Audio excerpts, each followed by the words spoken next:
I hate gift giving and receiving. Receiving gifts is so weird. What do you say? Thank you? This is Coffee Convos with Kale Lowry and Lindsay Chrisley. I really want you to be in your feels, Kale. That does not interest me whatsoever. I feel very attacked by you. A spirited discussion about motherhood, friendship, family, and life in the public eye. I'm just not with the fakery anymore. There's a fakery bakery around here. Here's Kale and Lindsay. Lindsay, are you there? Yeah. The technical difficulties this morning and like my emotional roller coaster, I swear to God. So I was saying, like, when I thought you were late, I was like, okay, like, I'll go cry to Kristen really quick because Wait, what? not because you were late though. So okay, Lincoln's in 2 basketball leagues, and you know me and Javi don't talk at all, so it's just like really fucking awkward. Like when we see each other, it's so fucking awkward. So yesterday we go to his little football team signing because he's signing to a new team or whatever.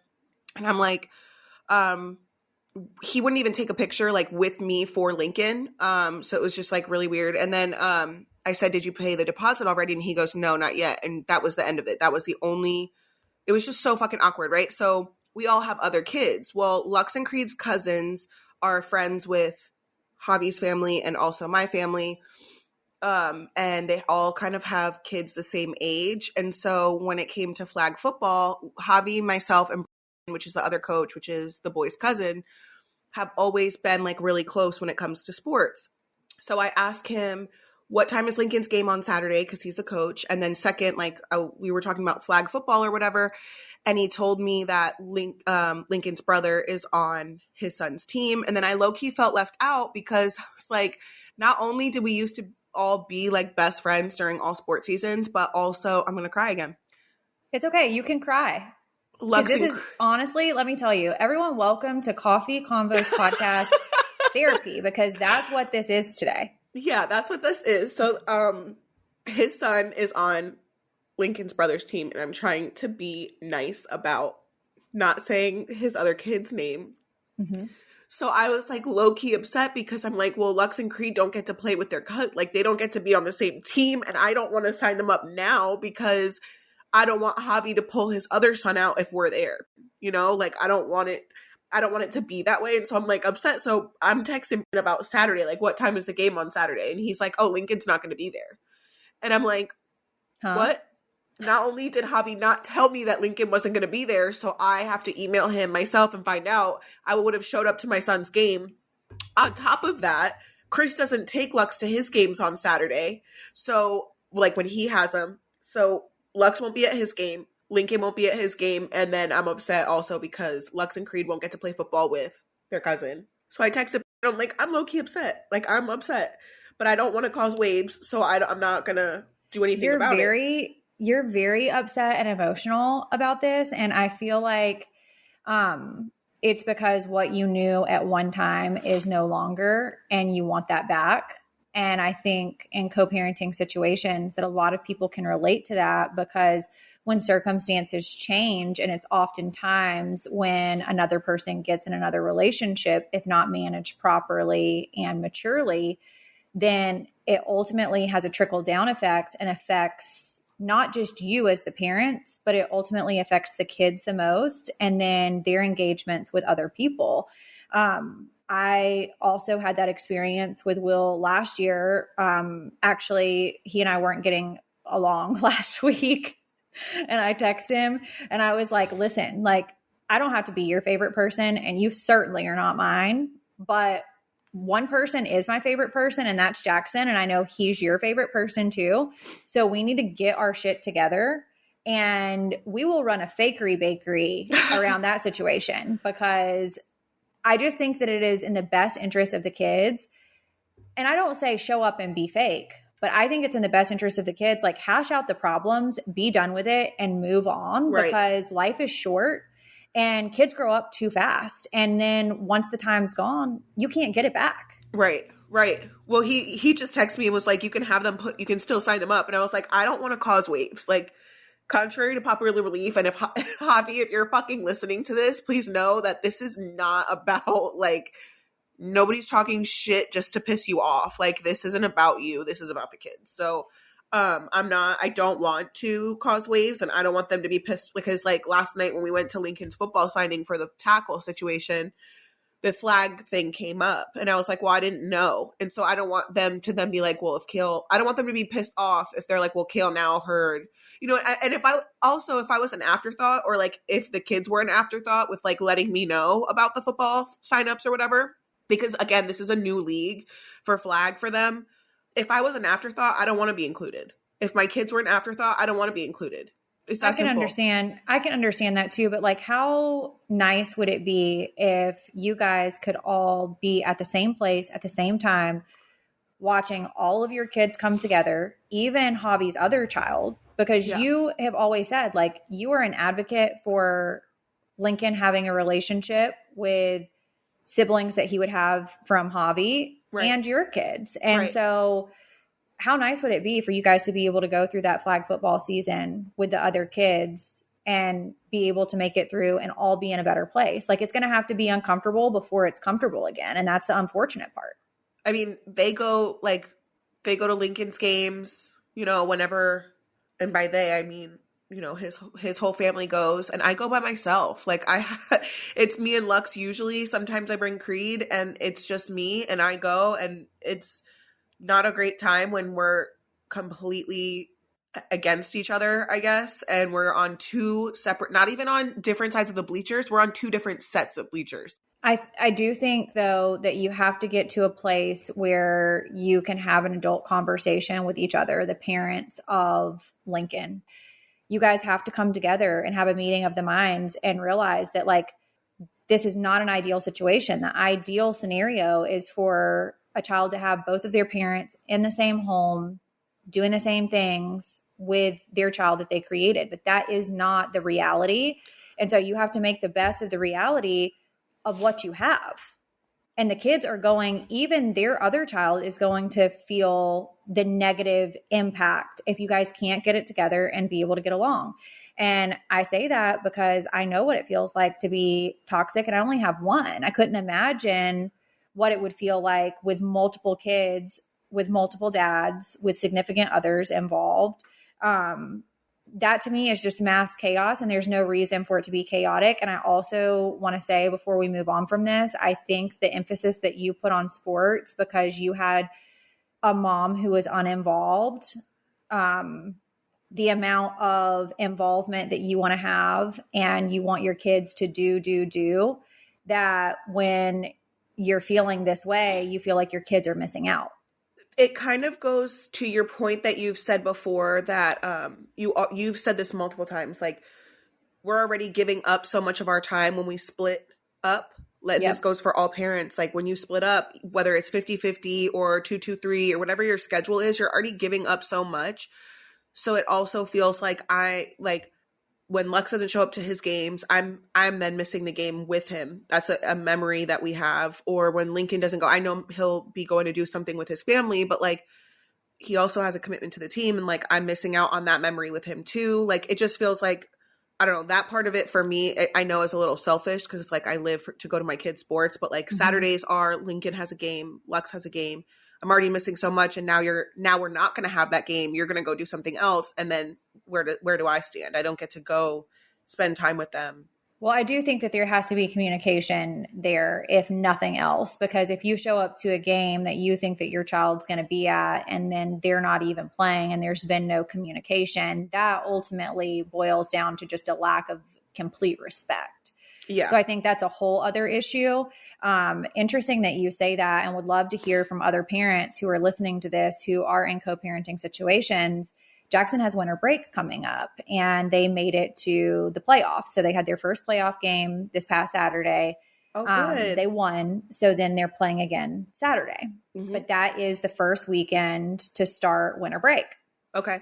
So I had planned to take Jackson to Florida, and Will, in my kitchen, he's like, well, I certainly hope that you don't plan to go to Florida before that game. And I'm like, if you didn't say it like that, I wouldn't have had any issue. But now it makes me want to buck the system and be like, I'll choose if I want to take him to the game or if I don't, knowing damn well that I was taking him to that game. I've been there. I've fucking been there. Where you're just like, you didn't have to piss me off that way. That's, Yeah, like you didn't have the to. wrong one. You didn't have to come in here guns blazing telling me about my schedule and like where I was going to be on Saturday at 12:15. Like, Lord. So are you taking him to the game or are you not taking him to the game? No, I am, because this goes back to you and I talking about, commitments, and I can very much read a room when it comes to my kid. I might not be able to read all rooms that I enter, but when it's my child, I can definitely do that. And I know that he is so committed to his basketball team. Now, if he wasn't fully committed and didn't want to go and he was like, Mom, I really wanted to do the beach, I would totally be like, you know what? Will you go run the scoreboard for those other kids? Because he doesn't want to go. But he is so committed to his team that like I just wouldn't do that to him. I'm going to accommodate that schedule. But it does drive me nuts when games fall during times of like school breaks and then you're trying to like do your entire travel schedule around like a 1 hour activity. Yeah. That's so annoying. I also just I hate when people pick and choose when the commitment is a commitment. Like when the activity is a commitment. So like to your point, you want to go to the beach. Like I get that wholeheartedly. I get it. And sometimes it works, but like when you have a co-parent that is constantly sports, like this, that, and the third, running 2 miles every day, but we're going to go to the water park all weekend instead of your game. It's like, no, you should schedule that for after the basketball season. Your situation's a little different because it's like winter break. So you can't reschedule that. Yeah. We're not just like going to the water park, but I will also say I had a conversation with one of my girlfriends the other day about, I do think that there should be stipulations, and this is probably going to sound harsh, but as our kids get older, I feel like you're either committed or you're not. And it's unfortunate for some children because they might want to be committed to something, but they don't have parents that will commit to like what they need to be committed to so that their child can be committed.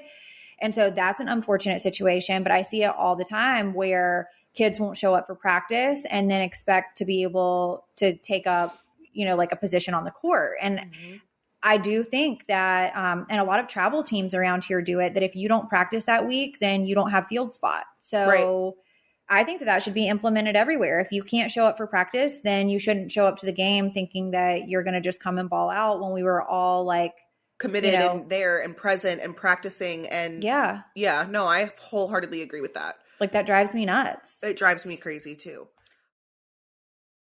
All right, you guys, with 2023 well underway, you don't want to wait any longer to level up your small business. I can speak firsthand to this. Set your year up for success and get ahead of the competition by using Stamps.com. I do not want to go to the post office if I don't have to.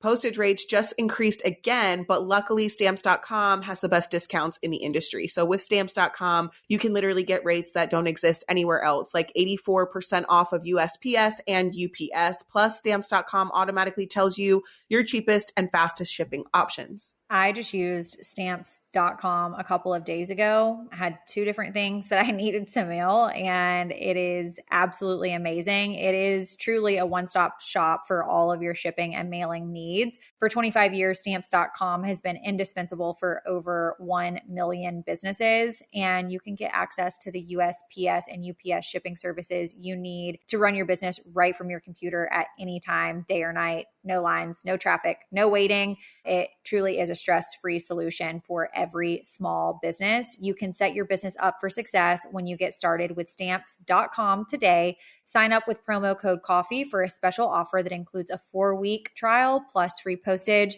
a free digital scale, no long-term commitment or contracts. Just go to Stamps.com, click the microphone at the top of the page, and enter code COFFEE. While we're venting though, I literally just had quite an emotional breakdown yesterday. Okay. So we're kind of on the same page right now. I was you, and it kind of like then went into this day also. So I was on my way to the Pilates studio this morning and almost got rear-ended, and then saw an accident happen right before me. And I like went into like the shoulder of the road, and I called Kristen and I was like, just absolutely not. Like yesterday clearly bled into today. And like, this is just you know, like when the week starts bad, if it starts bad Monday, it's probably just like, call it a wash. Let's just keep praying for Friday. As we can see, I washed my hair, but nothing else has been done. I just had a emotional, I wouldn't say like a breakdown, but it was just like one of those days where everything felt like it was going wrong, and it's felt like it's been going wrong for quite some time. And I try to just like mask it and be like, you know what? It's okay. Like I can do something else and just like get this done. And I'm like a task rabbit. Like I'm trying to get all of these things done and trying to just like suppress sad emotions. And if I just get through this day, then I can go to bed and then wake up and then like tomorrow will be okay. And I think that I just reached a breaking point yesterday and just, I don't want to say snapped. I just like started crying. And feels like me right now. Yes. Oh my God. Just like it was just like a little, because like this isn't stuff I should be crying about. That probably wasn't stuff that you should be crying about, but like it was just like the breaking point. It was just the straw that broke the camel's back. What I've learned through therapy is normally the breaking point isn't what, like why you're breaking down. The breaking point is just the point that all the other things have compiled on top of each other until you get to that point of you no longer can hold it. So then it's normally like one small thing that happens and you're just like, okay, fuck it. Like everything in life is a shit show. But I don't know. I think that I sometimes just feel like I'm so alone because I work at home by myself all the time. And then I have Jackson 50% of the time. And so I'm just alone a lot. And I just feel like, you know, just like working, task rabbiting, just like trying to get shit done. Something else happens. And then I'd like try to course correct and like fix that thing. And it's something every single day. And I don't feel like, even though I have therapy, I don't feel like I have a sounding board. And I miss that from a partner. Yeah, I do. Yeah, I agree. I think I can also resonate with that a lot because I feel the same way. I try not to burden Elijah with my co-parenting stuff. It's not his problem. And also he can't really understand it. So I just try not to do that. And then Kristen has so much on her plate that I try not to like go there either. And so I hear you when you say like there's no sounding board, because I also don't want to bring every single little problem to the podcast either. And sometimes it just happens when we least expect it. Like we're not going to just like get on the podcast every day to vent. You know what I mean? But then sometimes it's just funny that we both showed up the exact same way today. And I can very much, you know, that was something that when, you know, I was in the relationship with Suburban Dad, he was a great sounding board because he also was co-parenting, you know? And so like that was an outlet for me to be able to share. And he had been doing it for longer than I had, you know? So to be able to just share with someone that can relate with you, like on that level, is probably really nice. To the point that you're saying, you know, like you don't want to inundate Kristen with all of like your problems that you probably need to be talking about in therapy. I do feel like in our business, we are such close personal friends and then also work together so closely that you don't want to have to be each other's sounding board all the time because you're also like running a business and it's like, okay, well, they don't want to hear about this, or, you know, like I'll figure it out somewhere else. And then it does not get figured out. And it just feels so alone sometimes. And I think that I very much underestimated, even if Will and I weren't interacting with each other, but living in the same home, and just knowing that like he was in the kitchen probably pissing me off, but just like knowing he was there and I could walk by and like say something under my breath, it was a great release. You know? Yes. Like, oh, fuck off. Like just so, yeah. Yes. Yeah.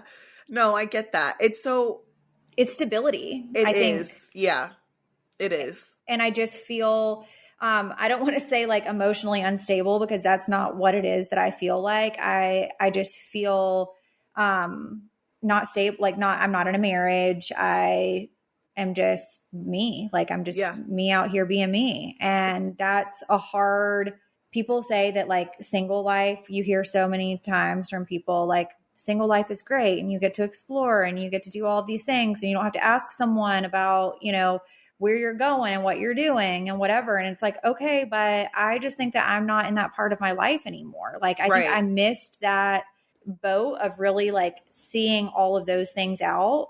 I desire to fully be like committed, to have someone to come home to every day, to do like normal married shit where I come in and probably drop a bag of groceries and spill shit everywhere and someone helps me clean it up. And like I put clothes in the washing machine and have to wash them 3 times because I forgot to move it over. And like we're hustling our kids to sports. And like I desire that. Yeah. That's, I feel like that's few and far between now. I don't know if it's just the men that I've been with, or if it's, I don't know. I feel like I would not want to go out on dates or like meet people now. It would be so hard. And people are like, I don't know. Like I understand the desire, but I don't know how realistic it is because people are crazy. Well, and I do think that we cannot just neglect the fact that there's a whole other aspect of our lives that are so public that there is a fear there ahead of like doing any of that stuff. So I think my instinct would be that person is in this for the wrong reasons, or, like all the things that I would have to think about or that you would have to think about. Some people might not necessarily have to think about. Like, right. I don't want somebody, like, I'm not inviting people into my life. I don't even invite like new friends, like, let alone like no new friends. No new friends. No. Speaking of like relationship shit, I saw something on social media. It was like this guy talking and he was saying how there's always one girl that most men will run back to if they're not healed. Mm-hmm. He will try to recreate her or mess with multiple women at the same time to complete the package. Do you feel like you've seen that in men, or do you not really get out? Like, you don't really date, I don't think. Do you? I mean, I guess you don't have to date. Are you putting me on the spot? No. I don't think that you have to date, I guess, to think that way, like to see that as a point. But I felt like that was kind of valid because I dated someone, one of my baby fathers. We'll play the guessing game. He had said if he could be with all 3 of us at the same time and we would be okay with it, he would have everything that he ever wanted. I already know who it is. So I just like resonated with that because I'm thinking like while we're like talking about dating and like you kind of want to settle down with somebody, right? So I'm all nasally now from crying. That makes sense to me, right? Like I don't even think I would want to date because I feel like so many men would just mess with other women. Well, here's the thing. I 1000% agree with that statement altogether. I think that ultimately, and I'm going to add like cheating to this aspect. I think that happens when a person is not a healed person or not whole themselves. I don't think a whole person who is also a healed person is out here making those types of decisions. So ultimately it is the cheater or the unhealed person that is seeking those types of things. Like to say, I find all of these qualities and it takes 3 women to satisfy me, you're the problem, not 1, 2, or 3 of those women. Okay. And to me, if you can't find all the qualities you need in the one person, then that tells me that you are not a person that's maybe meant to be in a monogamous relationship. Okay. So basically stop trying to make it work in monogamous relationships if you're clearly not built for that life, and that's okay. But you have to be honest with yourself and you have to be honest with your partner. I 1000% agree to that because essentially the person that is, wholeheartedly in that relationship, like you were, mm-hmm. and your expectations are, I want a commitment and like, I want you to be committed to me like I am committed to you. But that person doesn't have those qualities to be able to be committed in that way. They need to get really honest with themselves to say, it's taken 3 women to satisfy me. So I am not a man that is built to be in a monogamous relationship, Or it simply just might be he needs to continue exploring until he finds the one that can satisfy him instead of seeking it in 3 different women. Right. Because I think something that a former friend told me was like, no one is ever going to be a 10 out of 10, right? Like nobody, we all need to kind of get that out of our heads that we are someone that checks off every single box, because even the person that checks off every single box on paper is going to be missing something somewhere, right? And same goes for us, like as women, whether you date men or women, whatever, no one is ever going to be 10 out of 10. So we also need to be real with ourselves. Men need to be real with themselves that even the perfect woman is not going to be a 10 out of 10. It's society, though. Society has... Right. This is true. And social media. Yeah, has truly manipulated us and distorted, you know, what real relationships really look like. And I think that that's why you see, you know, generations ago, they didn't have these types of problems because they didn't have the access that we have today. This is true. This is true. And I think that also, you know, a 10 out of 10, you have to be very clear with what is a boundary and what is a deal breaker. If something is a deal breaker to you and that person has that quality, you need to be committed to that being a deal breaker, because I think that's where, the toxicity comes in. When you try to make something work, when you know that you've identified that that is a deal breaker, then it should be a deal breaker. There should be no continue on and then hope that that changes. Like you can't be going into a situation knowing something, they've presented this quality, you don't like it, you don't want it, you don't want that in your life. Goes back to being honest with yourself. Like if if it's not something that you can live with long term, either shut up and deal with it or get the fuck out. So I got myself and Elijah a cute little cocktail Bartesian. And so it's kind of like an in-home bartender. Okay. You know, I'm not like a super drinker, but like a nice cocktail here and there is pretty nice. Okay, since you told me about this, I also have one on order and am excited for it to get here. One thing that was a big seller for me is I love cocktails, but the other thing that was a big seller is Bartesian is a sleek machine. It's the size of a coffee maker and it makes premium cocktails at the touch of a button. So win-win. And if I'm going to drink, I prefer rum, and you can do like gin, rum, tequila, vodka, whiskey, whatever your thing is, and you just press mix, which is really nice. And now for a limited time, you'll get free cocktails and free shipping with your new Bartesian. Just text combos to 64,000. Text combos to 64,000 for free cocktails and free shipping. Text combos to 64,000. Message and data rates may apply. See terms for details. I say, because if I do die, I'm gonna ask the Lord, let me haunt you.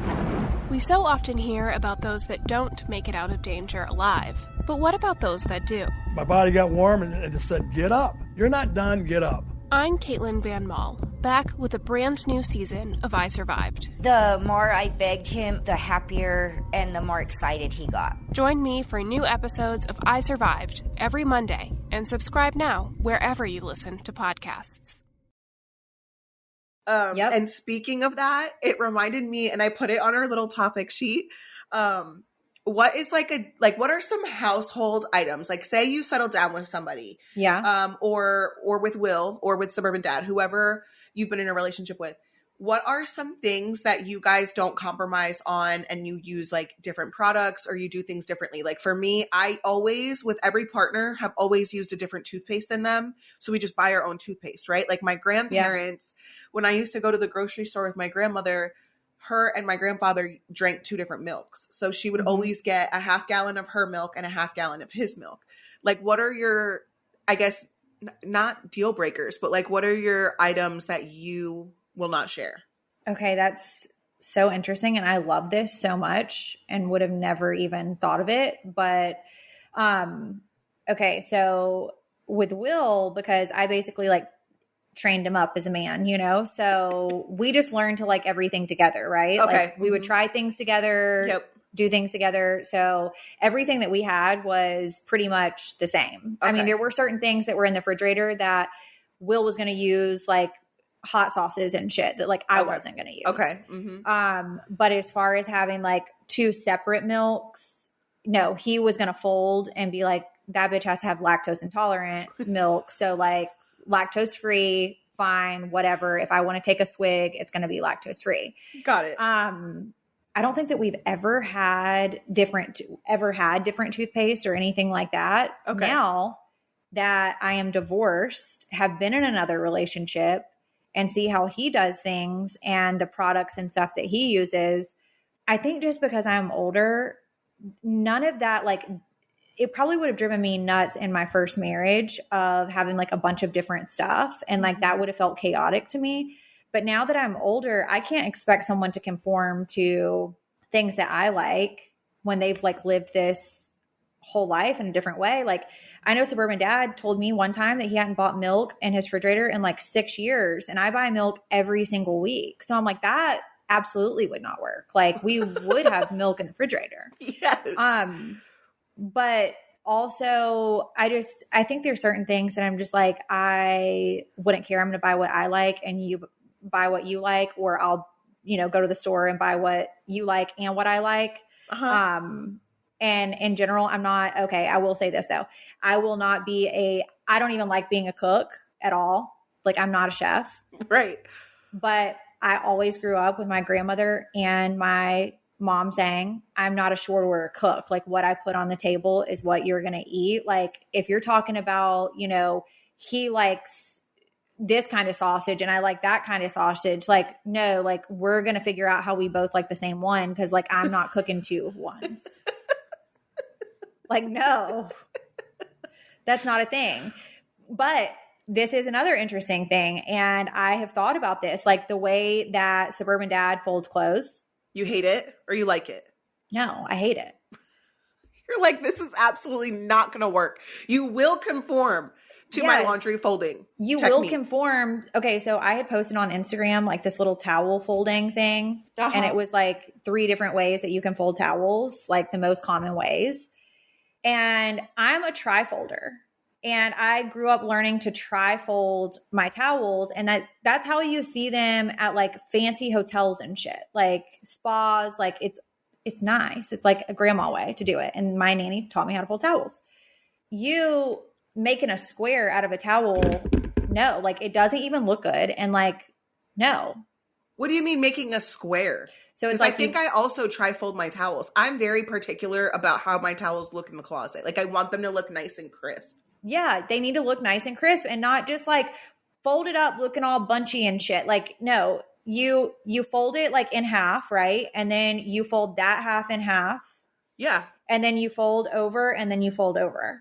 Okay, I'll take a video of how I fold mine and we'll post it because I don't know if I tri-fold. Okay, all right, we'll take a video. We'll take a video. Wait, so tell me, are there specific things that you and Hot Neighbor that y'all just like don't agree on and like you're not compromising on them? Like I'm confused. Yeah, so toothpaste is one of them. Like he loves his charcoal stuff, so he has like a charcoal toothpaste, charcoal toothbrush. Mm-hmm. I have the Modere toothpaste that I've been using since you got me into it. That's what I got too. Yeah. I have just like a regular toothbrush, and then body washes. Like he really likes Olay, but I'll use like pretty much anything. He does not like the smell of my watermelon scrub or my watermelon body like shave oil. So I try not to use like his thing is to shower together. Like that's what he just like, that's his love language. So I won't use those if we shower together. And then for hot sauce, I do not like, I think it's called Texas Pete's hot sauce. I don't like that one. I just think it's like too, I don't know. I don't like it. What do he you loves like? it. I am just like Frank's hot sauce or he likes, I think it might be Louisiana. Frank's, put that shit on everything. I love Frank's and he doesn't, he just doesn't like it. And he loves crab and I'm not a crab person. So like if he's picking up crabs to eat, like I know that he's either going to make me a meal or I'm going to order out. So those are like the things that I'm like, if it's crab night for him, we are not eating the same thing.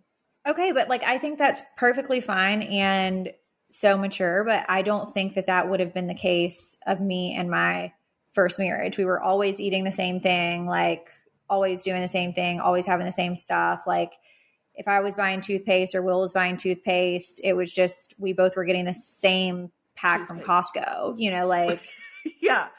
Yeah. No, there are certain things that I'm just like, absolutely not.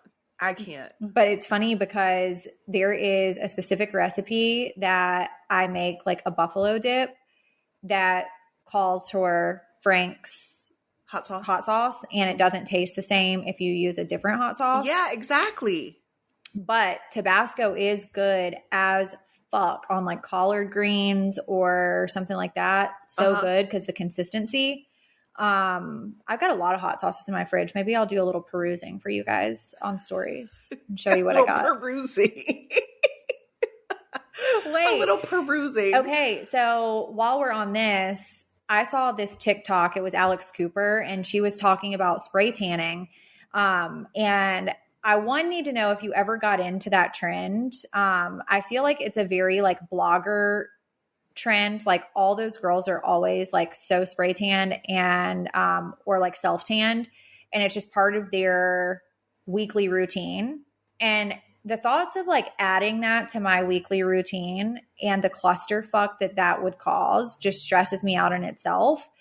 But I did go through a phase where I tried to use like the self tanning like lotions or whatever, and I still have them, and I'm probably starting to look a little ashy, so I probably need to like, you know, use it, but it dries my skin out. And so this TikTok was talking about spray tanning and the inability to do your full skincare routine when you do a spray tan or self tanning. So I need to know like what's more important to you. Do you feel like it's more important to you to have consistent color, or is it more important to you to do your skincare routine?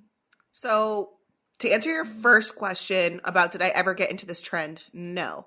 I've gotten 2 spray tans in my entire life, and it's kind of like my eyelashes. I wish that I could keep up with it. I wish that was something that I was into, but I don't love it enough to stay consistent with it. I've also never really seen a spray tanned person that it looks nice. Like I've never seen a spray tanned person where it doesn't look orange or their hands don't look absolutely insane.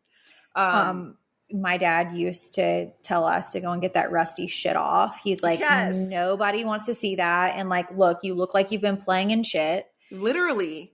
I tend to agree. And I think that you don't realize that it doesn't look as good as you think it does until you're not doing it. Mm-hmm. So I do think that there's some type of like mental aspect that's going on there with it.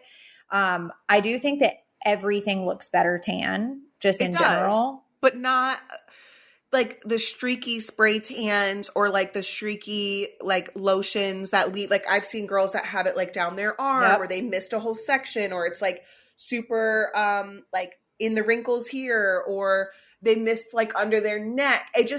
I've never, and I'm not saying that there aren't girls that can do it and make it look flawless. I'm not saying that. I personally in Dover, Delaware, have never seen someone do it where it looks really nice and it's consistent and it's maintained. And also I spend so much money on my Dysport and my skincare products now that if I was to do a skincare routine, if I was to do a spray tan or like those lotions, I would essentially do it from the neck down. So that way I could still at least do my face skincare. I think that I used to like hate that I had fair skin when I was younger, because, you know, you just see like all these girls with like dark hair and olive skin, and you're just like, I want to have that skin. And like, God didn't give me that. So I'm going to like genetically modify myself and like figure out how to look like that. Mm-hmm. And I do think that a lot of people feel like I just look better and more lively when I have color. And I do think that that is very much true. But as I've gotten older and I'm so committed to my skincare, I'm not willing to compromise the benefits of my skincare for the look of the tan skin. Yeah, I agree. Like I'm leaving for Thailand next month, and I'm thinking all week. Is today Tuesday or Wednesday? Tuesday. Like for the past like 4 days, I'm like, should I go get like a month membership to go tanning, and I'll cover my face? Cause like my face is the only place I get Botox right now. I have done that before, and I will say, is it worth it? I don't want to be an advocate for a tanning bed by any means, because I don't think it's healthy. But I do think to get like just a little bit of a base tan if you're going somewhere that's extremely hot, because I don't want to get burnt up. Like I do like a pro con on that, where it's like, okay, do I go and like fry myself on the first day, or do I just gradually like build a base, you know, maybe go like once or twice a week for a month, and then I'm not getting fried. That's kind of what I was thinking. Like, I don't even have to get a month membership. I can just like literally pay to go for 2 weeks and cover my face. Because my face, I'll have makeup on, or if I don't, I'll have tinted moisturizer, which is not a big deal. But like, also, when I tell you like as white as my zipper, that's what my legs look like. I don't like when I wear shorts in Thailand and take pictures, like I'm going to look crazy. Yeah, I feel like, you know what, there are certain times where I'm going to advocate for the tanning bed, and I'm like, that would probably be one of them, because I'm not trying to blind anybody with my legs. Literally, same. So much same. So much same.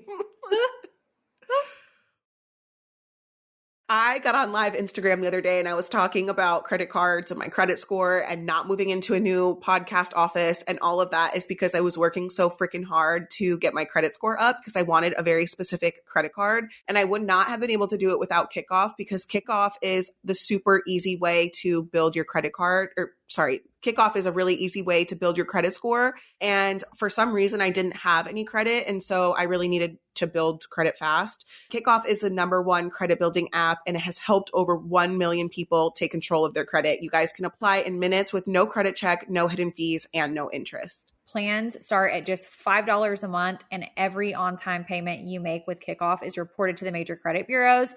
When they see healthy habits, you see a happier credit score. So it's a win-win. You can even set it to auto pay.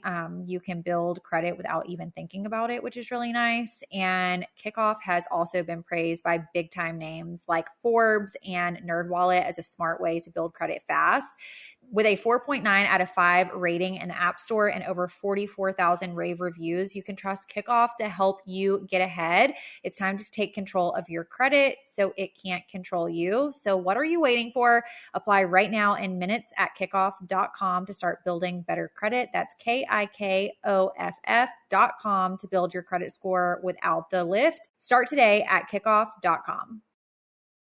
Okay, I saw this other thing too, and it was on TikTok. And it said, anger and love are two sides of the same coin. Holding on to emotions or allowing someone to affect them keeps them in your life. I can't let go of what you did, what you said, I'm still sad, etc. When you seek peace, you're going to be saying a lot of goodbyes. You have to let it all go, forgive, forget, move on. We would rather sit in the shitty feelings than actually say goodbye. It's one of the biggest hurdles in letting go of a person. And I couldn't agree with this more. And it was kind of like a conversation that I had with my dad. And he was just kind of like reminiscing over his life and things that he felt like he did right and things that he felt like he did wrong. And he was talking about the relationship or lack thereof that he had with my biological mom and co-parenting. And I told him, I was like, you know, you have to get to a point in your life where there are certain things that you just have to let go of, and you can't hold on to them forever because they control you. And he said that he had talked to his therapist, and his therapist said that it's oftentimes that we hold on to things because they've been such an intricate part of our life or a big part of our life that we feel like we lose our identity if we lose pieces of things that are even negative. So like things that cause you to be angry, like how do you live without that anger anymore? That's so hard. That's so fucking hard. I wish that I knew. Like, how do you move on from the anger? Because it's anger, you don't want resentment. You don't want to hold those grudges and like carry that because it's so heavy, but also how do you move on? Well, and I think when I saw this TikTok, I thought of my dad and then I thought of you. And, you know, there's a lot of things that you've held on to with your mom. And I think that it is a trauma response really to keep yourself grounded in the place that you are, so you don't let something in your life that, you know, could be negative. And it's might not be manifesting in anger at this point, but it could be in another way. And And I think that you do have to get to a point in a certain place in your life, and especially as mothers, to be like, you know what, that's something that happened in my childhood, and I'm going to do the work to let those things go, because it controls pieces of your life that you don't even realize that it does, because it comes out or manifests itself in different ways. It might just not be direct, like the way that you're thinking of it. Does that make sense? Yeah. It's hard because like I go through these phases where I feel like I don't necessarily need like forgiveness or to forgive somebody, but like just plain move on from a situation where there's resentment or anger or like a grudge. Like, is there a way to just move on without working it out, I guess? Like, is there a way? I do think that there is. I think that you accept the situation for what it is, and you get to a point of true acceptance. And when you get to the point of true acceptance, then I think that you can freely let it go in that way. But a lot of times I think people hold on to things because it's what they know and what they've always known. Right. You know, what my dad has always known with my biological mom is to hate her. You know, so to hold on to that emotion, that's something that he's always held on to. Does and she feel the same way? Does she feel the same way towards him? No. So she doesn't have those feelings? No. What do you think it would take for him to move on from that? Do you even know? He and I have talked greatly about it. And, you know, I tried to explain to him, ultimately, Kyle and I were the collateral damage of that situation, whether it be the marriage or the lack of co-parenting or toxic co-parenting when the co-parenting was going on. If I can move on from it, mm-hmm. you can, you know, and I think that as a parent, and you'll probably relate to this, when you feel like someone has wronged your child or you feel like your child was slighted in some way, I think that it's fair that he's allowed to hold on to whatever emotion that he wants to hold on to until he's ready to let it go. And because I can let something go doesn't mean that he can. So have you let it go? Yes, I have fully let it go. So then he should as well, because now it's not about it's not about him. It should have always been about you, but maybe he needs to learn that, like, and this is no shade, Todd, if you're listening, like, you have let it go, you've grown from it, and now if it no longer affects you like that, it's not about him. So whatever it was that he was taking personally towards him is no longer. I think he took personal offense to something that offended him that was done to us as his children. Okay. You know, and I think that I can very much say that I have some of those same qualities and have experienced a little bit of that going through just the small amount of co-parenting that I've had to do. Nowhere near what he's had to do, but it's kind of like the same thing of, for example, like the hair cutting. Right. We can, you know, relate it to that. There are certain things that you're going to hold on to that Lux won't for a long period of time. Like, you'll probably look back on those scenarios, and every time you get in an argument or whatever, it will come up. Like, remember the 2 times that you cut his hair, and Lux is like, wait, what? You know, eventually it will get to that point. And I think as parents, when you are co-parenting and you're watching a situation, you're like, that's not healthy. You hold on to that as a fellow parent. You hold on to that even if the kids aren't. That's true. That's a good point. Tell me about this shit about vasectomies. Okay. So, social media is so crazy because they wild. They really are. This mom, she was talking about how she had, I think it was like 3 or 4 kids. And, you know, she was like, I am not getting my tubes tied. She's like, I done birthed all these fucking kids, breastfed them, took care of them in their early newborn years or newborn stages. Like, it's now time for him to put his body to the test. Like, it's now time for him to go have a procedure to his body. And part of me really, like, whatever works for your family is what works for your family. I don't judge. But, like, part of me was like, fuck yeah. Like, make the men do some shit. Like, it's always about the women. It's always about, like, I mean, if you think about it, most women that you talk to probably did most of the work when it comes to their children. They do most of the work. They're the default parent, most of them. they are, you know, they're in charge of breastfeeding. They go to work and then they come home and they're full-time parents. And a lot of dads kind of get the better end of the stick. But I wholeheartedly was like, I understand where she's coming from. Like, it is now the dad's turn to go get a fucking vasectomy and take care of us not procreating again. Why is it always the mom or the woman's responsibility? I agree with that. And I've also heard just like multiple people who have had their tubes tied, who have had complications with that, or negative side effects from having their tubes tied, like weight gain or, you know, whatever. Oh, I've never heard that, but I believe it.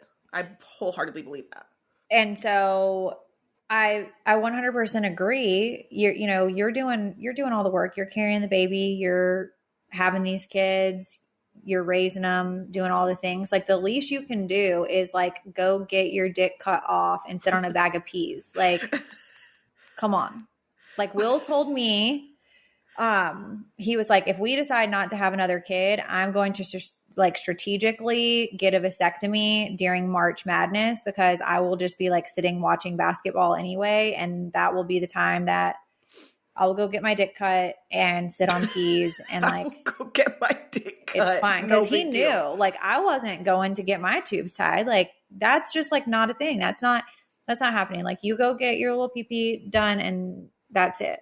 I agree wholeheartily. Can't think of anything more that I agree with at this very moment. Period.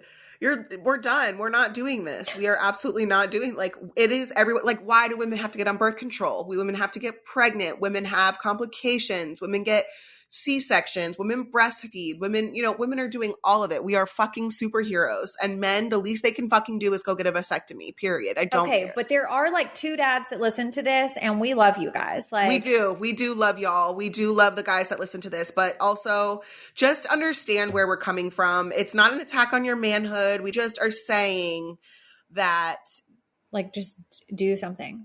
Just help your woman out. Like, if you may even be the fucking best dad there is in the world and help with everything, but like, still, you can go get a vasectomy. Okay. Okay. Here's another thing though. And then we're going to move on to some listener stuff. I always felt so guilty from 2017 forward. Okay. When Will would say, if we're not going to have any more kids, I'm just going to go and get a vasectomy. And because we would have rocky times, I would encourage him not to do that because of his future. Okay. And I'm like, okay, would that be ideal if we're not going to have any more kids? Absolutely. But like, are we committed to this for the rest of our life? Because I don't want to be responsible for encouraging you to go and get a vasectomy, and then you go and fall in love with some woman and you guys want to have kids, and then it's going to come back on me that I encourage you to have this vasectomy that can't be reversed. I mean, it can, but it would be extra loopholes to like make it work. Yeah. Like, I didn't want to carry that responsibility. So I encouraged him not to do it, not because I was trying to get pregnant, but simply because if this doesn't work out, like, I don't want that responsibility. And like, I don't want to be the party that's to blame if you guys can't create a family that you might want to create. I mean, that's a good point. That's a really good point. But also, I'm at a point where it's like, for me personally, if I'm going to go get my tubes tied, you're going to get a vasectomy. We're both doing this. We're both committed. Bye. We're both committing. We're both committing to this together. You know what I mean? Okay. I can't anymore. Okay. So this person on our Facebook group says, does your local area have a Facebook group dedicated to seeing if you're dating the same men, posting men that you're talking to and seeing if they have any red flags? I just joined and this is incredible. What? Okay. This is incredible. I want to be on it and I'm not even dating. Okay. So we talked about this on the Southern Tea because my girlfriend Caroline, she dates and she like joins these groups. And that's fantastic. And it's literally like, you can go in there and find out all of these things about these local men, and people will just, it's like a free form where you can just like go in these groups, post like, are you dating? Are we like dating the same guy? And then people will respond and be like, no, like, I don't know him, or yes, he's a skis. We went on a date and he was cheap, or like whatever. Like, you can get so much great information. And I feel like the internet really has truly, like, men think they're smart, but like women are smarter in this regard. And the internet has really fucked up their world. Yeah, no, the internet has fucked it up. I want to be added to those groups just to be able to grieve. Like, I need to see the tea. You'll be like in all these groups in all these different cities that you don't even live, just to like literally troll the groups. It's funny because Caroline also joined, there's like these Photoshop groups where you can post pictures in there, and like people will like help you like Photoshop like your photos and stuff. What? And like Caroline joins these groups just to like troll these people to see their like shitty Photoshop. Wait, what are they Photoshopping exactly? Well, it'll be like, hey, I have this photo from like family Christmas, and this person needs to be Photoshopped off the end because they're like no longer in my family. Can someone help me like Photoshop this? And then it'll be like the shittiest Photoshop job. Well, that's like, okay, so my grandfather hated pictures. Like, there are like, we don't have a lot of pictures of him. He hated his picture taken. And so, like I told you guys before on this podcast, like, Thanksgiving for us used to be one of those things where like it was mandatory. There was never a year that somebody just didn't come. Like, you were mandated to be there. Well, my grandfather would sit in the corner in like a recliner all the way in the back, and we'd go to take a picture. And then when they would go like 3, 2, 1, he would go behind somebody. Stop. Well, this one particular year that he did that, my cousins Photoshopped him in, and it was shitty Photoshop, but that was the photo that we printed out, and then we had was him, because then they got pictures of him when he wasn't looking. Like, he was it looked like he was looking, but like throughout the day, like him sitting in that like chair back there, and then they if I can find it, I will actually text my cousins. Please find it and post it for us. I'm going to text my cousins. Oh my God, that's so funny. Okay, so this other person says, this is also from the Facebook group, says, I just had a baby. Please tell me that this gets easier. I'm having moments where I wish that I never did this. If I could go back to my old life and just be responsible for myself, just me and my husband, I haven't slept in days and I just don't want to do this anymore. Okay. So, just want to put this out there. There are certain places that like, if you feel like you are in a place where you can't do it, like there's baby drop-offs. I don't know if this person's like at risk of like needing to drop their baby off at like the fire station or whatever, but there are certain places that like you can do that. And I'm not encouraging that. I'm just saying, like, if it is an option, it is an option. Also, I feel like every single person, if they're being honest, have had moments like this, like restless night sleep, not being able to sleep. You have a colicky baby. You have a baby that shit themselves like 25 times in one day. You can't figure out the formula. They have a rash. They're not latching. There's a lot of scenarios that I can come up with. I feel like that is truly just new motherhood, and it does get easier. Parts of it get easier. Yes. I have multiple children, and I still have moments where it's like, why did I do this? Because I'm burnt the fuck out. But the newborn days they're absolutely exhausting, and you are absolutely not alone. It does get better. I promise you it gets better. I also just want to say, if you're feeling like that you can't do something that's going on in your life anymore, you should definitely look into BetterHelp. I think that's a great resource, and I'm a big advocate for just doing like a mental health check, because we all need it. And especially being a new mom, it can be really tiring and exhausting. And when your life changes so abruptly like that, a lot of people just don't adjust well to change like that. Yeah. And it's not an easy change. It's not a gradual change. It's like, it's an immediate one day change. You don't have a newborn, and the next day you have this little human that depends solely on you. And yep. Your entire world gets flipped upside down. No matter how much you wanted to meet this baby while the baby was inside you, when that baby comes out, your entire life changes. Like, there is no gradual change. Yep. 1000% agree. One last thing from the Facebook, it says, Hi, ladies. Any advice on what is absolutely a non-negotiable to have in a custody agreement on the mom's behalf? Also, I know not taking him to court is an option, but if he's going to be in their lives like he says he will be, I need a custody agreement so the boys have consistency. And he is the type that won't give me a dime unless he's court ordered to. I don't want to be on here like giving legal advice by any means, but I am a big advocate of having a legal binding custody agreement. Me too. Solely because it's always a fallback. And I always went into it with that mindset of the hope is you can work it out and you can be two adults and figure it out and agree. A lot of times that doesn't happen though.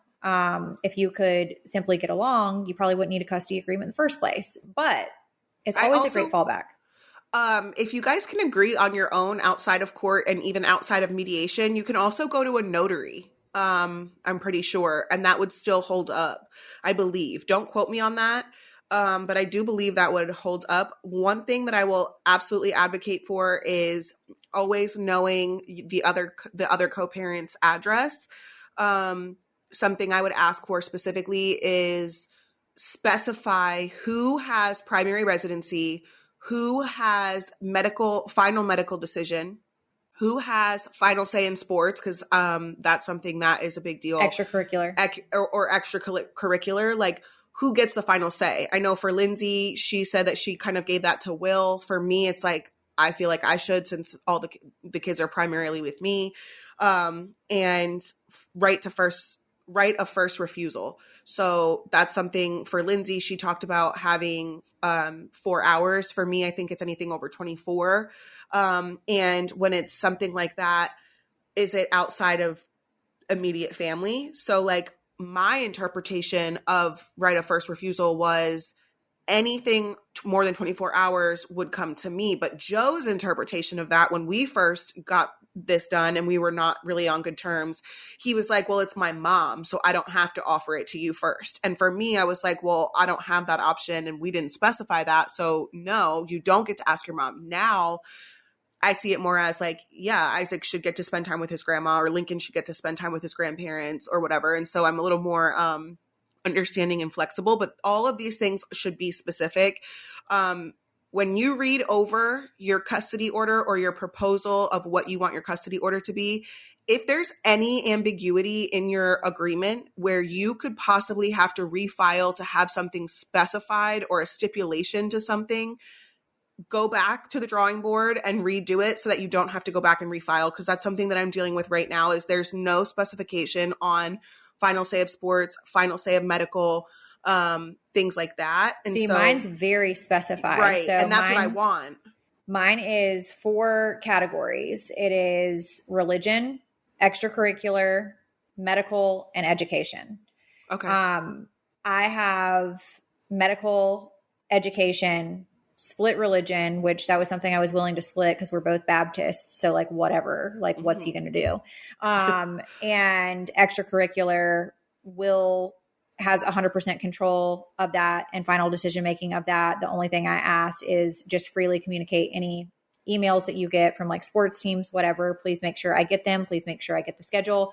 I don't want him missing time when I have him. Like, just coordinate those things with me.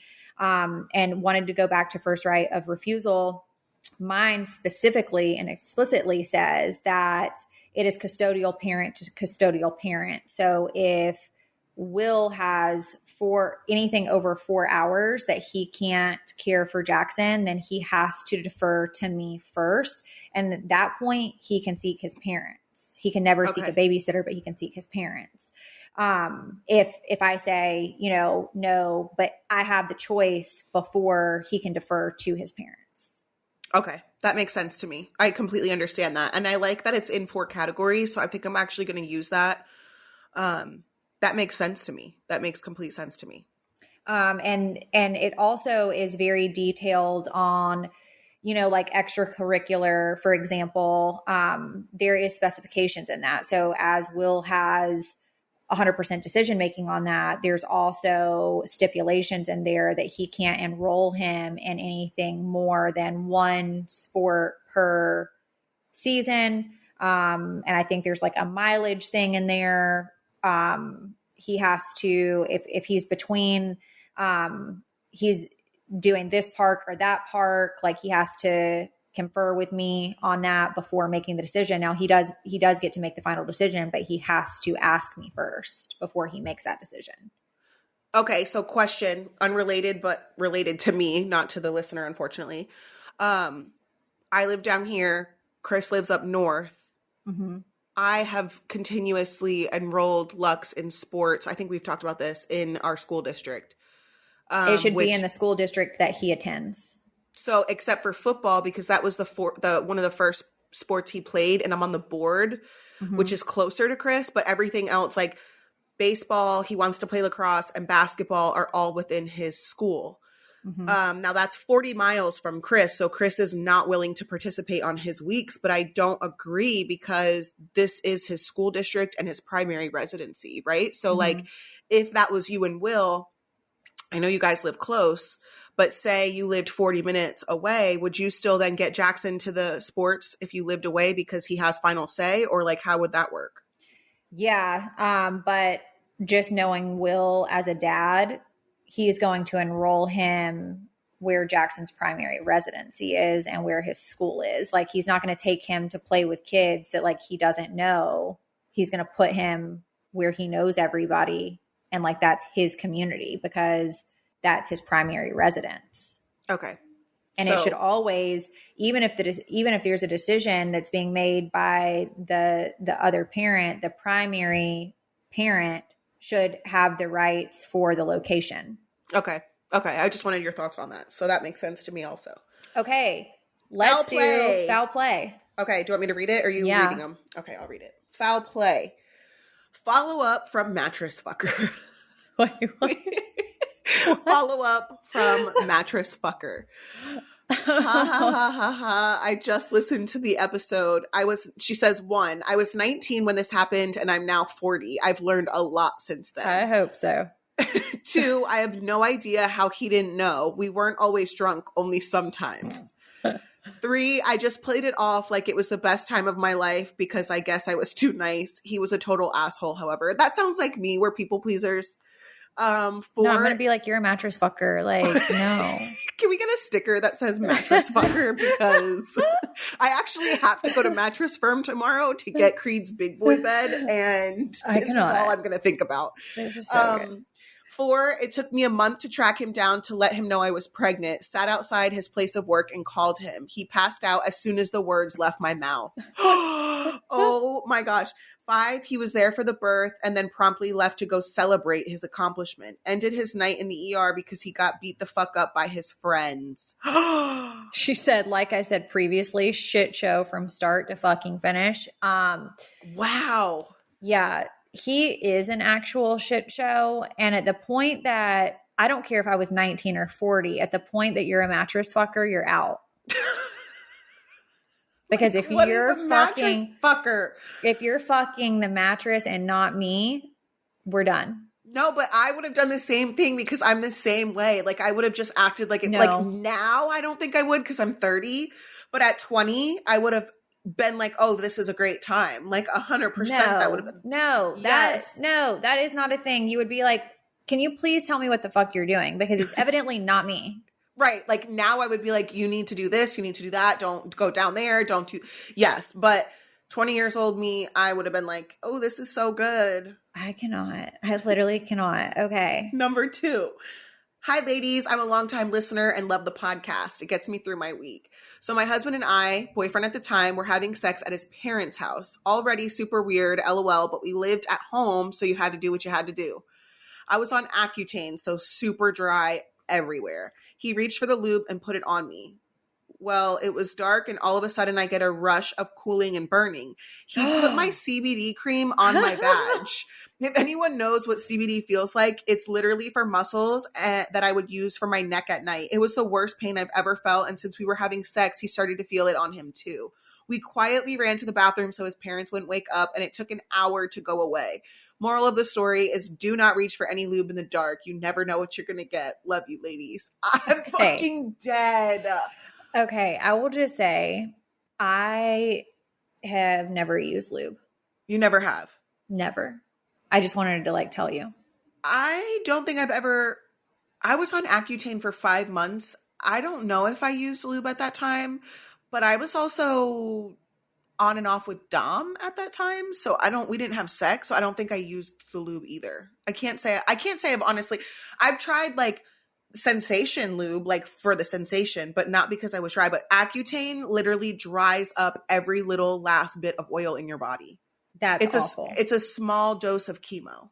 That's totally awful. And I just it's totally awful. Want to say that this is why you don't fuck in the dark. You don't fuck in the dark. I only fuck in the dark. Like I don't need anyone seeing my dimples, my cellulite dimples. Are you a dark fucker or a light fucker? I am a dark fucker. Okay. Yeah. I think that I used to be a dark fucker, but now I'm like a nightlight fucker. A nightlight fucker? Yeah. Oh, I love that. I actually I like when the TV's on. I like a little bit of noise because I don't want to queef and like somebody hear it.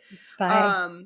Or like, I don't know. You know what I mean? Like, what if I don't know. You said, I don't want to queef and somebody hear it. Like, no, that is not why you have noise going on. Like for your queefs. Like that. It is why. It's not a thing. But like a nightlight fucker, like that's the mood. That's the vibes.